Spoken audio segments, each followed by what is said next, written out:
Hello guys, magandang hapon guys. Guys, ito na guys yung binubuo kong cabinet guys. Oh. Kita nyo yan guys. Ayan. Yan na guys, yung naalala nyo guys, yung aking binilag dyan na cabinet na binubuo ko. Yan guys ay PVC. PVC yan guys, ginawang kang hanging cabinet. Yan guys, wala pa siyang takip guys. Hindi ko pa natatakpan kasi hinihintay ko pa yung ano niya, meron kasi yung pandikit eh. Ay wala pa siyang pandikit. Nabil pa yung mayari. Bali alam niyan guys ay lababo. Yan guys oh.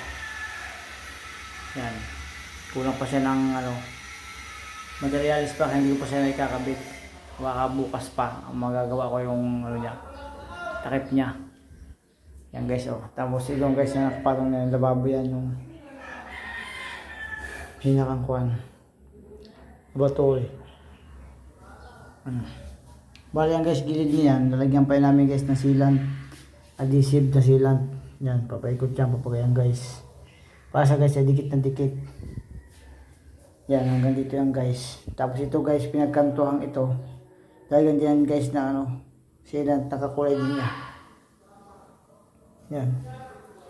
Abangan nyo siya bukas guys. Kung magagawa ko sa bukas. Hinintay ko lang materialis. Yan guys yung mahigit takip niya. Aray. Nakaready na.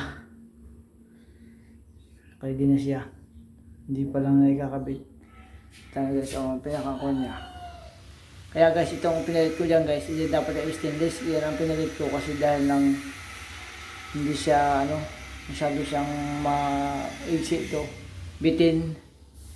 Nakatagilid yung kaya pinapalitan ko sa may-ari. Sabi ko bumili siya ng flexible. Yun, nagkaigin naman ng flexible. Kaayos siya. So guys, abang yung tubig. Nakabit niya yan guys. Yan, pinakang niya guys, ilalim.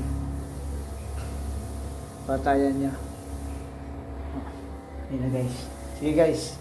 Hanggang dito na lang guys. Maraming salamat guys. Abangan nyo ulit bukas guys. Pag natuloy ko guys.